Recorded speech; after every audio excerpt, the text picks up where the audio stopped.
आज हम लोग अक्षांश और देशांतर से संबंधित सभी महत्वपूर्ण तथ्यों के बारे में अध्ययन करेंगे। इस वीडियो में हम लोग देखेंगे कि किस प्रकार से अक्षांश और देशांतर का प्रयोग किसी भी स्थिति अर्थात किसी भी स्थान की स्थिति और समय को किस प्रकार से ज्ञात किया जाता है और इनका क्या क्या अनुप्रयोग है, इसके बारे में भी हम लोग जानकारी लेंगे। सबसे पहले हम लोग समझेंगे कि ये जो वीडियो है ये कितने पार्ट में है। इसमें मैं बताना चाहूंगा कि ये वीडियो 4 पार्ट्स में डिवाइड है और चारों पार्ट्स जो है अलग अलग तरीके से आपको समझना है, जिसमें कि फर्स्ट वाले पार्ट में आपको समझना है कि किस प्रकार से इसकी बेसिक जानकारियां हैं और उस दूसरे पार्ट में हम लोग समझेंगे कि किस प्रकार से स्थिति और स्थान की गणना की जाती है अक्षांश के माध्यम से। और थर्ड वाले पार्ट में हम लोग देखेंगे कि देशांतर किस प्रकार से देशांतर के माध्यम से किस प्रकार से हम समय का ज्ञान कर सकते हैं और किसी भी समय को हम निकाल सकते हैं। और ग्रीनविच मीन टाइम क्या होता है, भारत का GMT 5.30 अर्थात 5.5 घंटे का 5.5 आवर्स का है, किस लिए होता है, इसके बारे में हम लोग जानकारी लेंगे। और चौथे वीडियो में हम लोग देखेंगे कि दोनों के बीच में क्या बेसिक डिफरेंस है, अक्षांश और देशांतर के बीच में बेसिक डिफरेंस क्या है और उसका समरी के बारे में अध्ययन करेंगे। तो चलते हैं, हम लोग चैप्टर स्टार्ट करते हैं। हम लोग सबसे पहले इस फिगर को सबसे पहले ध्यान से देखेंगे कि 0 डिग्री की ये जो लाइन है इसे हम विषुवत रेखा कहते हैं। इसमें मैं आप लोगों को प्रैक्टिकली समझाने का प्रयास करूंगा कि विषुवत रेखा वास्तव में क्या होता है, कर्क रेखा क्या होता है, ठीक है। उसके बाद में जो N66.5 लिखा हुआ है इसको आर्कटिक वृत्त भी कहा जाता है। तो क्यों आर्कटिक वृत्त कहा जाता है, ये 66.5 डिग्री है। साउथ में इसे अंटार्कटिक वृत्त कहा जाता है।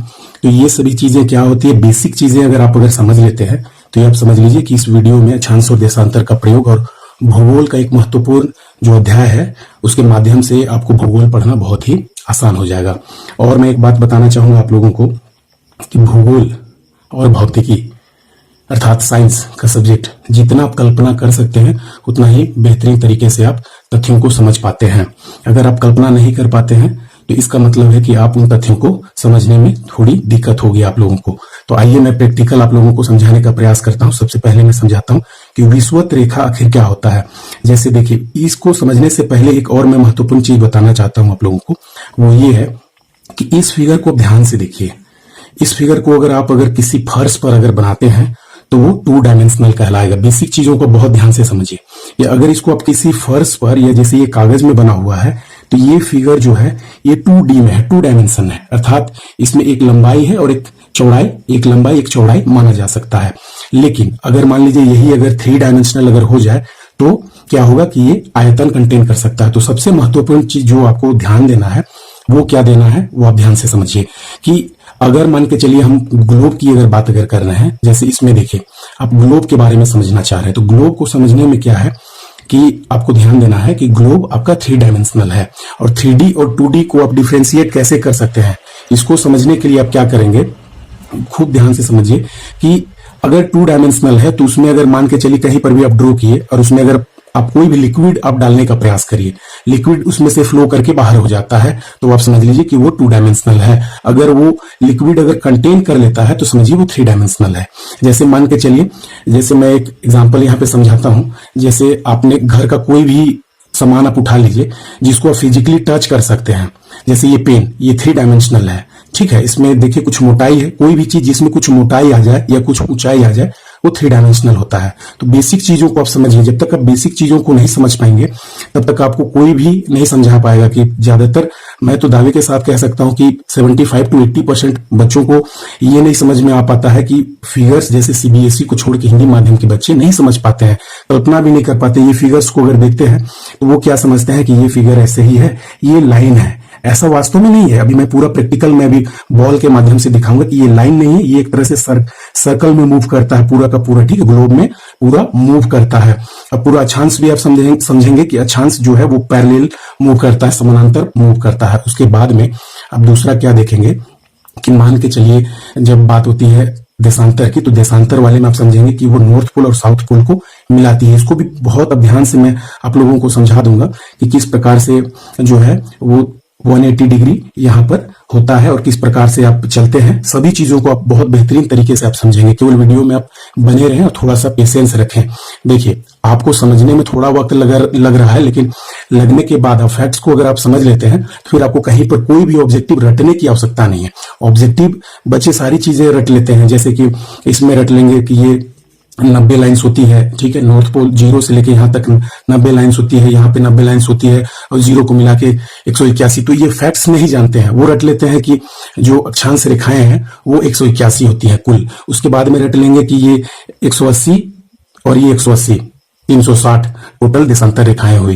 कैसे हुई, क्यों हुई, अगर आप थोड़ा सा डिटेल्स अगर आप जानते हैं तो इससे फायदा ये होगा कि आप अपने घर में भी अपने बच्चों को या फिर आने वाले किसी भी घर में गए, कहीं भी गए, आप अपना एक इमेज बना सकते हैं कि हाँ मैं ये चीजें जानता हूं, ये कैसे होता है। तो आप हमेशा याद रखिए कि तथ्यों को डिटेल्स में भी जानने का प्रयास करना चाहिए। मान के चलिए, कुछ समय के लिए मान लिया कि आप अगर ग्रुप डी या क्लरिकल लेवल का आप अगर एग्जाम अगर देना चाह रहे हैं, तब तो ये बहुत बेहतरीन है कि कोई बात नहीं, आप फैक्ट्स का जो ऑब्जेक्टिव क्वेश्चन है उसको आप रट लेते हैं, जो भी आपके वन लाइनर्स है उसको आप याद कर लेते हैं। लेकिन अगर बात अगर हो जाती है सब्जेक्टिव, जहां पे आप पीएससी का एग्जाम देते हैं, स्टेट का या फिर यूनियन का, तो आपको डिटेल्स में हर बातों को आपको समझना और जानना पड़ता है। तो अगर आप भी सोचते हैं कि नहीं मैं किसी अच्छे एग्जाम की तैयारी करूंगा जिसमें सब्जेक्टिव लिखना पड़े, तो आपको बेसिक प्लस में आपको डिटेल्स भी बहुत अच्छे तरीके से आना चाहिए। तो थोड़ा सा पेशेंस रखिए और मैं बेसिक चीजों को मैं समझा देता हूं। ये फर्स्ट पार्ट है, इसमें तो केवल मैं आप लोगों को बॉल के माध्यम से मैं बेसिक चीजों को केवल मैं बता दे रहा हूं, ठीक है। और स्पीडली आप समझेंगे कि सेकंड, थर्ड और फोर्थ पार्ट में आपको कहीं भी कोई भी डाउट्स नहीं होगा। कोई भी मैप को भी आप बहुत ध्यान से आप समझ सकते हैं। कुछ समय के लिए आप ये ज्यूम कर लीजिए कि ये ग्लोब है, और ग्लोब को जैसा कि आप लोग जानते हैं कि ग्लोब को एक पृथ्वी का नमूना के रूप में माना जाता है। नमूना अर्थात मॉडल है वो, ठीक है। और सबसे पहले तो ये बात आप समझ लीजिए कि जैसे आप अक्षांश और देशांतर के बारे में जब आप अध्ययन करते हैं तो ये बात आपको खासा ध्यान रखना चाहिए कि ये अक्षांश और देशांतर अर्थात लैटिट्यूड और लॉन्गिट्यूड जो लाइनें होती हैं ये मूलतः काल्पनिक होती हैं। तो जब भी आपका ये बात आ जाए कि सब्जेक्टिव में लिखना है तो सबसे पहले आप डिटेल्स में लिखेंगे। देखिए कि ये दोनों जो लाइनें हैं ये पृथ्वी में मान के चलिए कोई भी स्थिति आपको पोजीशन करना है, कोई भी स्थिति आपको समझाना है, तो आप बिना इसके आप नहीं समझा सकते हैं। अब देखिए क्या क्या कठिनाइयां आती हैं। मान के चलिए कोई छोटा सा जगह है, ठीक है, कोई भी छोटा सा जगह आप ले लीजिए, जैसे मॉरिशस द्वीप है हिंद महासागर में, ठीक है, और एक टैंगो द्वीप है जो कि प्रशांत महासागर में, मैं एग्जांपल ले रहा हूं। तो ये दोनों के बारे में आप देखेंगे कि 20 डिग्री साउथ में है, ठीक है, ये दोनों ही है। तो किस प्रकार से आप इसको स्थिति लोकेट करते हैं, समय का निर्धारण करते हैं, तो ये बहुत ही महत्वपूर्ण है। अगर आप विश्व का मानचित्र आप ले लेते हैं या फिर आप भारत का मानचित्र लेते हैं तो अक्षांश देशांतर अगर आप समझते हैं तो किसी का भी पूछा जाता भी है एग्जाम में कि जैसे कोई भी राज्य है, जैसे मध्य प्रदेश है या उत्तर प्रदेश है या कोई भी राज्य, अरुणाचल प्रदेश, तो उसका अक्षांशीय और देशांतर विस्तार पूछता है, या फिर भारतवर्ष का पूछता है कि अक्षांश और देशांतरीय विस्तार आप बताइए। तो उससे क्या होता है कि वर्ल्ड का जो जैसे ये ग्लोब है तो ग्लोब में वो पोजीशन हो जाता है, उसकी स्थिति सामने आ जाती है कि उसकी स्थिति कहां से कहां तक है। तो ये मैं एक बॉल के माध्यम से मैं समझा रहा हूं। फिलहाल के लिए मेरे पास ग्लोब नहीं है, बिना ग्लोब के ही मैं बॉल के माध्यम से आप लोगों को मैं ये समझा सकता हूं। देखिए अब जैसे ये है तो ये कुछ समय के लिए मान लीजिए कि पोल है, ये नॉर्थ पोल है, तो नॉर्थ पोल है, ये ऊपर के पोर्शन में है तो ये नॉर्थ पोल हो गया। अब जैसे ही आप इसके नीचे वाले पोर्शन पर आते हैं, ठीक है, इसको पलट देते हैं, ये जो नीचे का पोर्शन होगा ये इसका ठीक अपोजिट में वो क्या होगा, साउथ पोल का पोर्शन होगा। तो जैसे आप यहाँ पर ध्यान से देखिए, अब जैसे मैं यहाँ पर समझा देता हूं आप लोगों को, जैसे देशांतर वाले पॉइंट्स पर मैं समझाता हूं आपको कि यहां से किस प्रकार से आप जो है ध्यान से देखेंगे कि इस पॉइंट से जो जैसे नॉर्थ पोल है, नॉर्थ पोल से आप जैसा जान रहे हैं कि किस प्रकार से यहां से 360 लाइनें निकलती हैं। इसको आप ध्यान से देखिए, होता क्या है कि यहाँ पर एक लाइन आप समझ लीजिए कि यहाँ पर एक लाइन आपने ड्रॉ किया, एक लाइन ड्रॉ किया, जैसा कि आपने मैथमेटिक्स में पढ़ा हुआ है कि एंगल्स एट अ पॉइंट की बात होती है, ठीक है। उसमें आप लोग देखते हैं कि किस प्रकार से यहाँ पर देखिए ये पॉइंट्स है, इस पॉइंट्स को अगर यहाँ पर अगर ड्रॉ कर दें और यहाँ पर लाइन खींचने के बाद में ऐसे अगर आप अगर लेते हैं तो यहाँ पर देखिए कि 180 डिग्री का एंगल बन रहा है, इधर भी बनेगा 180 डिग्री का एंगल, तो यहाँ पे टोटल 360 डिग्री। तो होता क्या है, यहाँ पे 360 जो है एक पोल से ऐसे करते हुए आपके ऐसे करके इस प्रकार से टोटल जो लाइनें निकलती हैं उनकी संख्या हो जाती है 360। अब देखिए यहां पे सबसे इंपॉर्टेंट आपको क्या समझना है, सबसे इंपॉर्टेंट आपको समझना है एक लाइन जो होती है वो कहलाती है प्राइम मेरिडियन। एक लाइन जो ऐसे करके आती है समझ लीजिए वो प्राइम मेरिडियन होती है। प्राइम मेरिडियन से इधर के साइड में जो भी होता है वो ईस्टर्न पोर्शन में जाता है और इधर के साइड में जो होता है वो वेस्टर्न। तो आपको मूल रूप से क्या समझना है वो देखिए, जो ईस्ट पार्ट में आता है, क्योंकि पृथ्वी घूमती है ऐसे करके, देखिए ध्यान से, इस तरीके से पृथ्वी घूमती है, पश्चिम से पूर्व की ओर ऐसे घूमती है पृथ्वी। ठीक है, कभी ये भूल से प्रश्न अगर आपसे पूछ दे तो आप ये मत बोलिएगा कि पूरब से पश्चिम की ओर ऐसे घूमती है, पूरब से पश्चिम हो जाएगा, ये पूरब है, ये पश्चिम की ओर, ये आप कभी मत बोलिएगा। ये घूमती है पश्चिम से पूर्व की ओर, ऐसे रोटेट करती है, आप हमेशा याद रखेंगे। और देखिए क्या आपको समझना है, ये अगर प्राइम मेरिडियन है, अब ध्यान से देखिए, ये प्राइम मेरिडियन है और ये आपका ईस्ट पोर्शन है और ये आपका वेस्ट पोर्शन है। तो ये ईस्ट पोर्शन में ही आपका इंडिया है, जबकि ये वेस्टर्न पोर्शन में आपका अमेरिका, यूरोप, जितने भी यहाँ पर आते हैं, ठीक है, दक्षिणी अमेरिका, ये सब आते हैं। तो यहाँ पर आपको क्या समझना है कि ये आपका लाइन जो बता रहा है ये क्या बताता है, ध्यान से समझिए, ये क्या बताता है, ये आपका प्राइम मेरिडियन है और ये आपका बताता है समय। हमेशा याद रखिएगा कि इसको प्रधान, हिंदी में कहा जाता है प्रधान याम्योत्तर।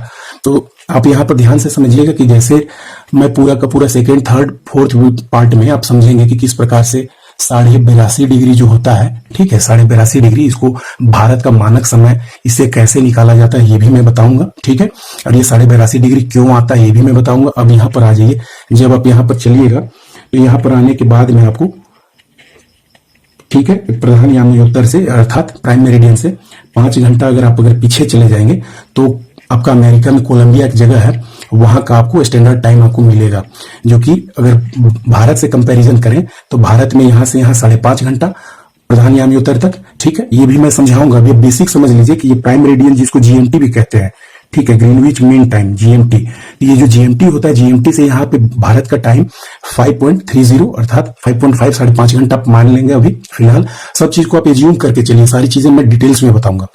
5.5 घंटा यहाँ हो गया। अब क्या करेंगे, यहां से बैक 5 घंटा यहाँ पर है, ग्रीनविच मीन टाइम में यहाँ पे -5 है। आप याद रखेंगे कि जो कोलंबिया है यूएसए में, वो जीएमटी -5 लेता है, ठीक है, और यहाँ पे जीएमटी +5.5 है। तो यहाँ पे टोटल अगर भारत के रेस्पेक्ट में अगर देखा जाए तो 5.5 यहाँ पे 5.5 घंटे, ठीक है, ठीक है। और उसके बाद में यहाँ पर इधर अगर आप आ जाते हैं तो यहाँ पर क्या होता है 5 घंटे, तो टोटल 10.5 घंटे का होता है। मैं बहुत इजी ट्रिक से आपको ये भी बताऊंगा कि किस प्रकार से कोई भी समय आप यहाँ पर देख लेंगे, ठीक है। इंडिया में जो भी टाइम आपका हो रहा हो, 7:20, 5:35, जो भी समय आप बताएंगे उसको मैं बिल्कुल कम से कम समय में आप कैसे आप कर सकते हैं और अमेरिका का आप टाइम निकाल सकते हैं, उसको बिल्कुल इजी तरीके से। जैसे माइनस करने में प्रॉब्लम होता है, 10.5 घंटे माइनस करने में एक्चुअल में प्रॉब्लम होता है। जैसे मैं आपको बताता हूँ, 5 अभी अगर मान लीजिए 5:23 हो रहा है, 5:23 में 10.5 घंटा अगर आपको माइनस करना है, क्योंकि 5.5 घंटा और इधर के साइड में फिर डिफरेंस है 5 घंटे का, क्योंकि ये पृथ्वी ऐसे घूम रही है। तो क्या हो रहा है कि जो भारत में जो समय होगा उसे ये 5 घंटा ऐसे करके जब चलेगी तो 5 घंटा यहाँ कवर किया, उसके बाद में 5.5 घंटा, उसके बाद में 5 घंटा यहाँ, मतलब पीछे है। सबसे पहले देखिए जो देश, इसीलिए जापान को जो है वो सूर्योदय का देश कहा जाता है। क्यों कहा जाता है? क्योंकि जापान जो है द ईस्टर्न मोस्ट कंट्री है, ठीक है। ऐसे करके जो मान के चलिए ये पोर्शन, इस पोर्शन में मान लीजिए अगर जापान है तो यहाँ से सबसे पहले अगर सुबह का टाइम है ऐसे करते हुए आता है, उसके बाद में भारत आया, उसके बाद में ऐसे रोटेट करते हुए, ये करते हुए, ऐसे करते हुए अमेरिका तक पहुंचेगा। तो जो वेस्टर्न मोस्ट है उसमें सबसे लेट से टाइम होगा, जैसे जीएमटी +-13 है तो सबसे लेट से वहां होगा। उसके बाद में ये भी बताऊंगा कि किस प्रकार से आप जो 180 डिग्री की लाइन है, ठीक है, उसको आप क्रॉस करते हैं, अंतर्राष्ट्रीय तिथि रेखा भी उसको कहा जाता है। 180 डिग्री की जो लाइन होती है अंतर्राष्ट्रीय तिथि रेखा उसको कहा जाता है। उसको किस प्रकार से आप क्रॉस करते हैं तो एक दिन आप पा लेते हैं या फिर एक दिन घट जाता है, ये क्या होता है इसके बारे में भी मैं पूरा सेकंड या थर्ड, फोर्थ वीडियो में आप देख लेंगे, पूरा का पूरा क्लियर हो जाएगा, बिल्कुल प्रैक्टिकल रूप में आप समझ लेंगे कि किस प्रकार से होता है। अब आगे हम लोग बिल्कुल स्पीड से देख लेते हैं इस वीडियो में बेसिक चीजों को। जो 0 डिग्री की लाइन होती है, ठीक है, 0 डिग्री की जो लाइन होती है उसको आप केवल बेसिक चीजों को आप समझ लीजिए। सेकंड पार्ट में आप पूरा का पूरा आप डिटेल्स आप समझ लेंगे। जो 0 डिग्री की लाइन होती है विषुवत रेखा, आप इसे आप जैसे याद करना है, रटना है, रट लीजिए कि विषुवत रेखा, भूमध्य रेखा इसे कहा जाता है, ठीक है, 0 डिग्री की लाइन।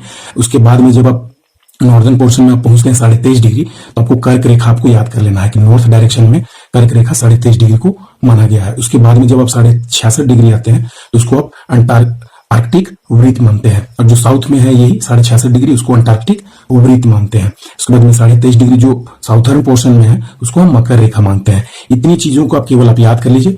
उसके बाद में जो सेकंड पार्ट का वीडियो है उसमें बहुत अच्छे तरीके से प्रैक्टिकली मैं आपको समझा दूंगा। कहीं पर कोई भी डाउट्स आपको, मैं दावे के साथ कहता हूं कि इसके बाद में कोई भी हिंदी माध्यम का विद्यार्थी हो या कमजोर से कमजोर विद्यार्थी हो, उसे दोबारा अक्षांश और देशांतर में कहीं भी प्रॉब्लम नहीं आएगी और किसी भी प्रकार के समझने में कोई भी कठिनाई नहीं आएगी। देखिए इसमें बेसिक जो चीजें मैंने लिख रखा है उसको मैं एक बार बता देता हूं। सबसे पहले तो ये हम लोग देख लेंगे कि पृथ्वी जो है वो गोलाकार नहीं है। सबसे पहले आप याद रखेंगे कि पृथ्वी गोलाकार नहीं है, ये आप पॉइंट से याद कर लेंगे। ठीक है, क्या है पृथ्वी गोलाकार नहीं है तो भाई किस शेप में है ये भी आपको ध्यान देना है। यहां से हल्का सा पिचका हुआ है, ये आप समझ लीजिए कि यहां से आप दबा दिए और यहां से दबा दिए तो ये पोर्शन हल्का सा पिचक जाएगा, उस प्रकार से है, तो ये आप ध्यान देंगे। ठीक है, अब देखिए आगे। सबसे पहले आप देखिए कि ये चीज क्लियर हो गया। उसके बाद आगे चलते हैं। उत्तर एवं दक्षिण ध्रुवों पर चपटी तथा मध्य में उभरी हुई है थोड़ी सी। ठीक है, अब उत्तर और दक्षिण में थोड़ी सी पिचकी हुई है, ऐसे हम दबा देंगे तो ये पोर्शन जो है हल्का सा निकल जाएगा, उस प्रकार से है। ठीक है, उसके बाद में पृथ्वी पश्चिम से पूर्व की ओर घूमती है। ये सब आपको ऑब्जेक्टिव में मदद करेगा, एकदम आप सुनते जाइए और बिल्कुल ध्यान से देखते भी जाइए कि इस प्रकार से पश्चिम से पूर्व की ओर। मैंने प्रैक्टिकली समझा भी दिया था कि बॉल जो है वो पश्चिम से पूर्व की ओर घूम रही है। सेकंड पार्ट में आपको और भी क्लियर होगा।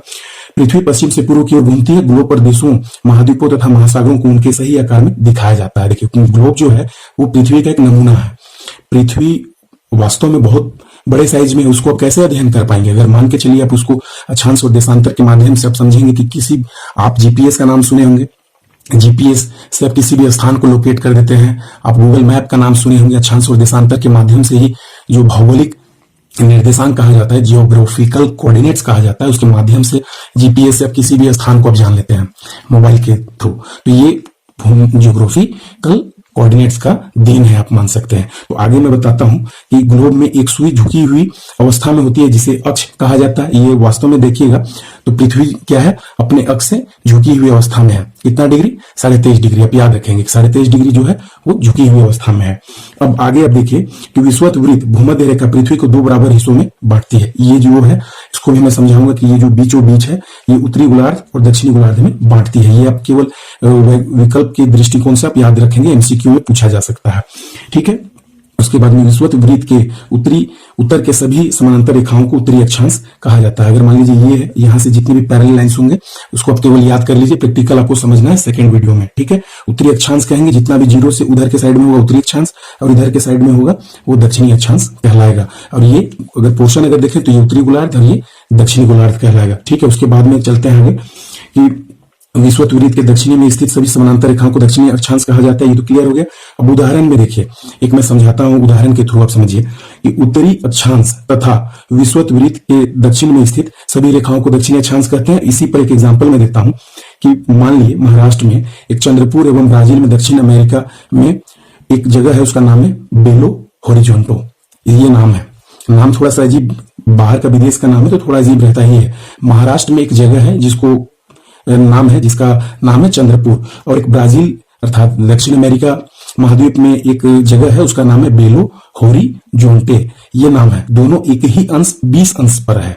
तो 20 अंश पर है। अब इसमें क्या देखेंगे कि 20 अंश क्या है, इसको मैं समझा देता हूं। लेकिन चंद्रपुर 20 अंश उत्तर में, 20 डिग्री नॉर्थ में। ठीक है, और जो बेलो होरिजेंटे है वो है आपका 20 डिग्री साउथ में है। तो देखिएगा आप ध्यान से कि ये 20 डिग्री ये ठीक पोजीशन लेता है आपका 0 डिग्री से 20 डिग्री आपका नॉर्थ में, और ये लेता है 20 डिग्री साउथ में। तो यहाँ पर क्या मेन चीज है वो आपको देखना है कि 20 डिग्री नॉर्थ में स्थित है। ठीक है, उत्तरी अक्षांश तथा 20 डिग्री दक्षिणी अक्षांश कहते हैं। अब ये देखिए पढ़ने का जो होगा वो सिस्टम वो आप समझिए कि किस प्रकार से कहा जाएगा। देखिए चंद्रपुर में जो जगह है तो ये आप समझिए कि 20 डिग्री नॉर्थ में है। ठीक है, और जो बेलो होरिजोंटे ये नाम है, ये आप ध्यान देंगे कि ये जो नाम है ये कहां पर है, ये मैं बता देता हूं। ये ब्राजील, ठीक है, देश है, और ये आपका दक्षिणी अमेरिका में है। अब देखिए इसमें खास बात क्या है, पढ़ने का तरीका। इस वीडियो में पहला वाला पार्ट है, इसमें आप इतना केवल समझ लीजिए कि पढ़ना कैसे है। जैसे मान लीजिए कि यहां पर यहां पर से जैसे आप समझिए कि 20 डिग्री आपका चल जाता है, जो 23 है तो इससे कुछ नीचे ही होगा। तो ये जब सर्कुलर रूप में है, ये आप मत समझिएगा रेखा है। सेकंड पार्ट में देखिएगा कि किस प्रकार से मैं समझाऊंगा यही एग्जांपल को। 20 डिग्री पर चंद्रपुर है। अब इसी में देखिए इससे ठीक थोड़ा सा ऊपर होगा, क्योंकि देखिए 0 से ये बढ़ते हुए इधर 90 डिग्री की ओर चल रहा है, फिर 0 डिग्री से इधर बढ़ते हुए 23.5 से ऐसे करके 90 तक चल रहा है। इससे कुछ नीचे ही होगा ये 20। उसी तरीके से यहाँ से कुछ नीचे होगा। तो ये पूरा का पूरा पृथ्वी में सर्कुलर रूप में है। ठीक है, तो ये आप कैसे पोजीशन लेंगे ये आप देखिए। ठीक है, ये आप समझिए कि चंद्रपुर 20 डिग्री में है, तो उसको हम कहेंगे कि 20 डिग्री नॉर्थ में है। ठीक है, 20 डिग्री उत्तरी अक्षांश माना जाएगा। उसका पोजीशन हम कैसे लेंगे वो आप समझिए कि अगर चंद्रपुर को लोकेट करेंगे तो हम क्या लिखेंगे कि चंद्रपुर, महाराष्ट्र में जो चंद्रपुर है वो 20 डिग्री उत्तरी अक्षांश में स्थित है। तो उससे क्या हो जाएगा कि इससे पोजीशन ले लिया कि 0 डिग्री जो विषुवत रेखा है उससे वो 20 डिग्री नॉर्दर्न साइड में है। ये इसका अर्थ निकला। उसी प्रकार से जब आप देखेंगे कि 20 डिग्री साउथर्न पोर्शन में आपका बेलो होरिज़ोंटे है, जो कि ब्राजील में है। तो ये आप समझिए कि 20 डिग्री में आपको क्या पता चल गया कि 20 डिग्री की जो अक्षांश रेखा है वो ब्राजील के बेलो होरिज़ोंटे जगह से गुजरती है। तो ये आपको जानकारी, इतना जानकारी आपको मिल गया पहले पार्ट्स में। सेकेंड, थर्ड और फोर्थ पार्ट में आपको बिल्कुल क्लियर हो जाएगा। धन्यवाद।